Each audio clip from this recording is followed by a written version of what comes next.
स्वामी विवेकानंद का दार्शनिक चिंतन, प्राचीन वेद वेदांत परंपरा, उनके गुरु रामकृष्ण परमहंस की आध्यात्मिक शिक्षाओं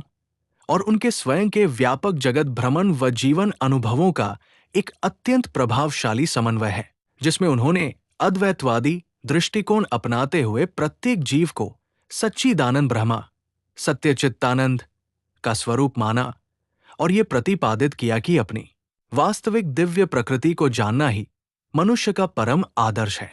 उनके प्रैक्टिकल वेदांता, व्यावहारिक वेदांत का क्रांतिकारी सार ये है कि नैतिकता बाहरी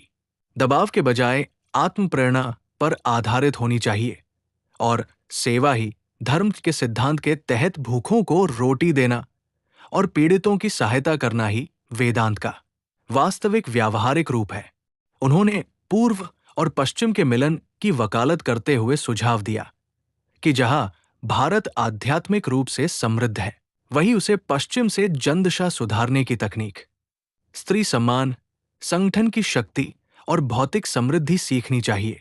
जिसे उन्होंने गीता और भावपिंजन के समन्वय द्वारा राष्ट्र पुनर्निर्माण के रूप में परिभाषित किया। कर्म मार्ग के प्रबल समर्थक के रूप में उन्होंने मातृभूमि की सेवा को ही सर्वश्रेष्ठ कर्मयोग माना और जंग खाकर नष्ट होने से बेहतर श्रम में घिसना का मंत्र देकर आलस्य के त्याग पर बल दिया। अंततः उन्होंने बुद्धिवाद का समर्थन करते हुए डेकार्ट,